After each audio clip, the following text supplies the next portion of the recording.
కాదు జ్ఞానం. భగవద్గీత అంటే మతము కాదు ధర్మం.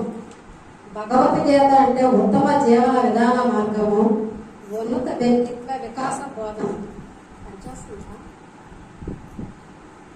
అలాంటి ఈ భగవద్గీతను మనందరం చదివి, ఇక్కడ ఉన్నదంతా చదివి ఎంతో పుణ్యం చేసుకున్నాము.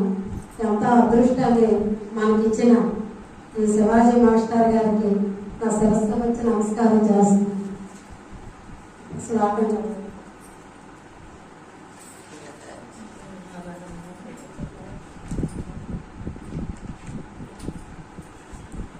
మానవ మానయోస్తుల్యః తుల్యో మిత్రారి పక్షయో సర్వారంభ పరిత్యాగి గుణాతీతః స ఉచ్యతే.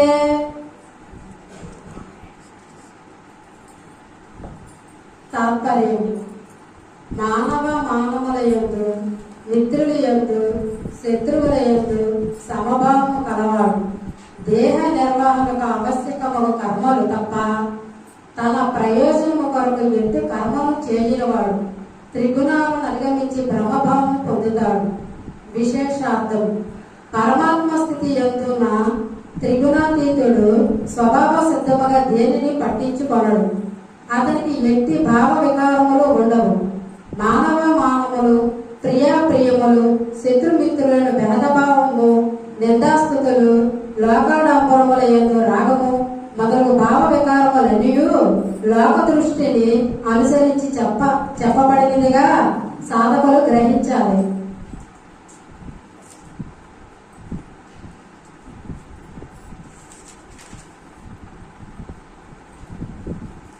ప్రియాప్రియములందు సమముగా వర్తించిన వాడు అంటే ప్రియము. ప్రియము అంటే ప్రియము అప్రియము, ఇష్టము అయిష్టము. అంటే ఒక వ్యక్తి పట్ల ఇష్టము ఉండకూడదు, అయిష్టము ఉండకూడదు, సమభావంతో చూడాలి. నిందాస్తుతుల యందు మానవ మానవుల యందు సమానత్వం చూడు తీరుడలో. అవునా? నిందాస్తుతుల యందు మానవ మానవుల యందు సమానత్వం చూడు తీరుడలో.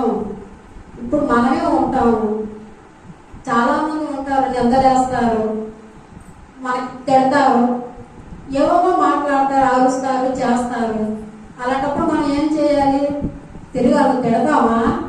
తిట్టకూడదు. మనం సైలెంట్గా ఉండాలి.